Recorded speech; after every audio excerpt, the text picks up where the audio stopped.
What's going on, guys? Welcome back to Pat Outdoors. Hope you're having a great day. Today we're going to be working on the Yamaha YZ250.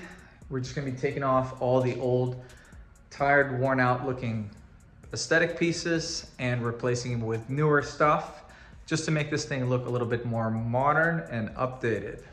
In case you're not familiar with this project, this is my 2006 YZ. I bought off an auction on eBay. Sight unseen. Luckily, it actually runs pretty decently. The exterior just needs to get some updating. It looks really tired with all the plastics having creases and a bunch of deep scratches, fading colors. I took off all the decals and cleaned it up some already. I actually even replaced the side panels around the radiator since the left side was actually cracked. It had a chunk missing, so I just got that out of the way immediately. I already replaced the seat cover. I didn't like the old retro 6-color one that was on there, so it's already looking a lot better than when I got it. But the body overall, it just looks way too outdated and tired for me. So we're gonna be installing a whole new set. I'm also updating the look a little bit by replacing the white panels with some matching blue ones, since that's how the new YZs are, and doing a couple more aesthetic items to just make this thing look a little bit more modern. So let's get started. For the plastics, I'm using a mixture of 2 different brands to get the specific look that I'm going for. I'm using Acerbis and Polisport. The side panels that I installed were by Polisport.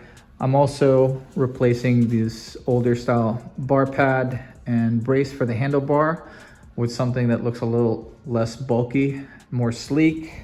I'm going with the Pro Taper square style pad, and I'm also installing a new air filter. To remove the side panels, you just have to take 2 10mm bolts off, which will give you access to the hardware for the rear fender.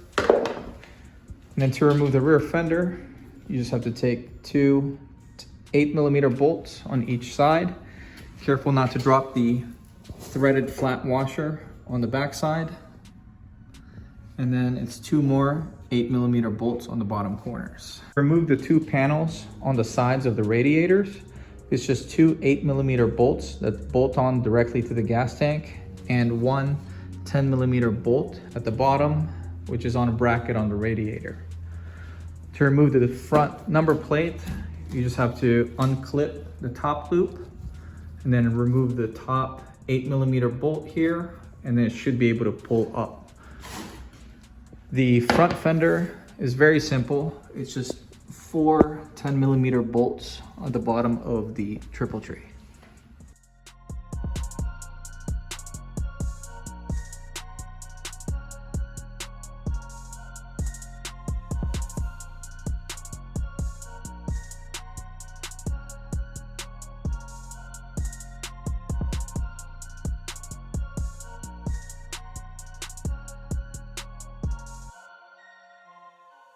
And we're 2 panels in and it's already looking a lot better. Keep in mind, as you're removing the old panels from the bike, not to throw them away immediately. You still have to transfer the hardware or these washers that insert in all the mounting holes. Pop them off with a screwdriver and transfer them onto the new panels before you can install them on the bike. I'm not gonna loop this yet until I have this older style thing removed.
The rear end is now complete. Really liking this all blue look. I think it looks a lot less busy, looks a lot more sleek this way. Can't say I'm a big fan of the Polisport aftermarket plastics. You can see this line right here and another line right here if you look closely. It's almost like you can tell how it was stamped or manufactured.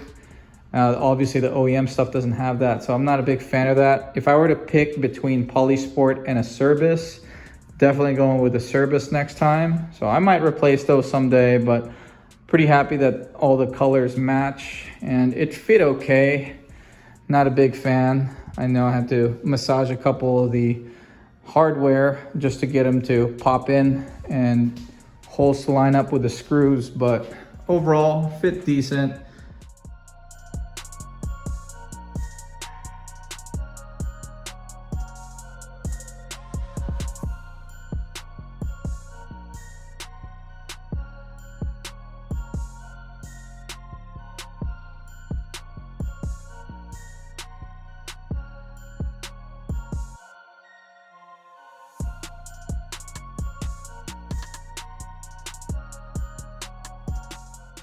When it gets a little warmer out, I'm gonna soak the bottom half of the bike in some degreaser so I can power wash this residual dirt and oil that's all over the swing arm and the skid plate.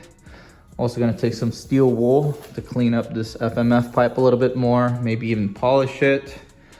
Also thinking about painting these protectors black, maybe this as well. Let me know what you guys think. I'm pretty happy with the way the bike looks now. I think it looks a lot less outdated. I was able to get this whole project done for maybe $150 and an hour and a half of my time.